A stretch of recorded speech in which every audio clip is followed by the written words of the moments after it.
यह वाकया है शाहपुर गांव के एक छोटे से कस्बे का। सोनिया एक दिलकश दोशिजा थी। वह न सिर्फ अपनी मासूमियत बल्कि अपनी हरी भरी आंखों की वजह से पूरे गांव में मशहूर थी।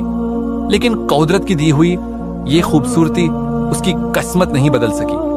उसका ताल्लुक एक बेहद गरीब घराने से था। जब वो महज 2 साल की थी तो उसके वालिद का अचानक इंतकाल हो गया था। ये सदमा ऐसा था जो न सिर्फ सोनिया की मां को तोड़ गया बल्कि जिंदगी की तमाम खुशियां उनसे छीन कर ले गया। अब मां बेटी के सहारे जिंदगी का पहिया चलाने की कोशिश हो रही थी। पहले पहल सोनिया की मां लोगों के घरों में काम करती थी, लेकिन जैसे जैसे बीमारी ने उसे कमजोर किया वो चारपाई तक महदूद हो गई। और तब सोनिया, जो सिर्फ 16 बरस की थी, जिंदगी की तमाम जिम्मेदारियां अपने नाजुक कंधों पर उठा लेती है। वो रोज सुबह सवेरे उठती, जंगल की तरफ जाती, लकड़ियां काटती और शाम तक उन्हें शहर से आने वाले व्यापारियों के हाथ बेच देती। यूं घर का थोड़ा बहुत गुजारा हो जाता। गांव के करीब ही एक रहस्यमय जंगल था जिसके कुछ हिस्से आज तक अनजान और सुनसान थे। वहां जाने की किसी को इजाजत नहीं थी, बल्कि कई डरावनी कहानियां उन हिस्सों के बारे में मशहूर थीं। एक दिन अचानक सोनिया की मां बिल्कुल बिस्तर से लग जाती है, लेकिन सोनिया के लिए उसकी मां की सेहत सबसे अहम है।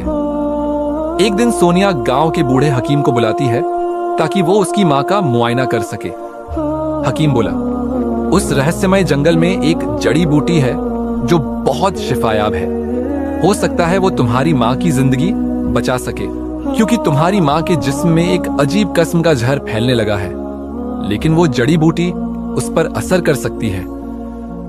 एक जमाना था जब मेरी आंखें तेज थीं।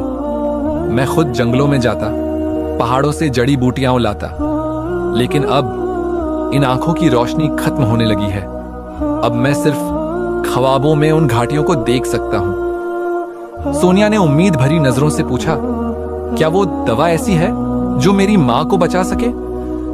हकीम ने कुछ देर सोचा, फिर आहिस्ता से कहा, हां, वो जड़ी बूटी है जिसे सूरजमुखी की सहर कहते हैं। ये बूटी जंगल के उस हिस्से में उगती है जहां कोई नहीं जाता। वो हिस्सा राजा वीर सिंह के खजाने की जगह के तौर पर मशहूर है। लोग कहते हैं कि जो भी वहां गया कभी लौट कर नहीं आया। सोनिया ने बिना हिचक कहा, मैं वहां जाऊंगी। हकीम चौंक पड़ा।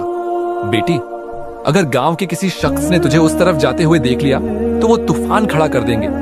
वो जगह ममनुआ है। सिर्फ खजाने की हवस रखने वाले या पागल वहां जाते हैं और वो वापस कभी नहीं